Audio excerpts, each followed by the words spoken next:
Okay, this is one of two diagrams I do with my kids. Do this one after we've talked about the three basic, actually do both of them, after we've talked about the three basic types of rock. This is supposed to be a fictitious mountain going down to a fictitious beach into a fictitious ocean. Relatively flat bottomed, and we'll throw an ocean in there. Throw a cloud up here because it is water that actually does the breaking down of this sediment and the weathering and erosion. It's precipitating. The water actually starts accumulating, and this is where I'll get to a little larger pen. It starts accumulating, rolling down, gets into like waterfall type areas, rolls down again, collects into like lakes, ponds, other things, rolls down, picks up speed, slows down until it works its way into the water, where it slows down even more. There is a little diagram that I have my kids look at in earth science reference tables from the New York Regents exam that actually talks about how fast the water has to be to pick up and erode. Starts off with boulder size, cobble, pebble, sand, silt, clay. That's the size of the piece. Talks about speed. Starts off with very slow water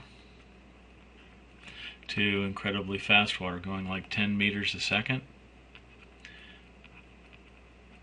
And that's what you kind of get in waterfall type areas, and that's able to actually pick up boulder sized material and move it. As the water slows down, it can pick up cobble and move it, pebble and move it, sand and move it. But if we actually get the slower part down here, anything faster than that, this is the pickup, this is the erosion area. This is the area of deposition. And deposition actually drops the material out. So what basically happens is the water moving very quickly picks up more angular type material. I'll go ahead and write angular. And this angular material starts rolling down. If it does accumulate in places up here, we get a rock called breccia. As they go down, they get worn down, they get rounder. And maybe we get rounded sort of angular pieces down here. And if they accumulate, and they can accumulate depending on if we get a torrential rainstorm, these things can all move down the stream farther. But then we end up with a rock that's called that's not going to work. How about conglomerate?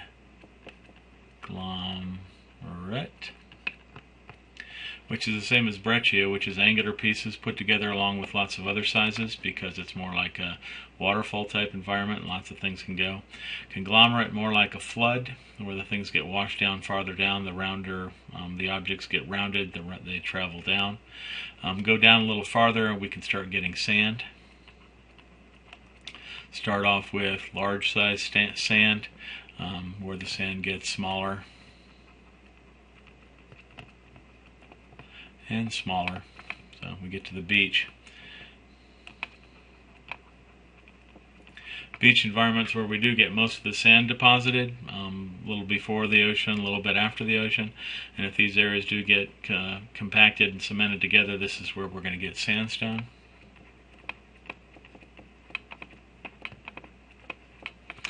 Farther out, the sand gets deposited and it's gone.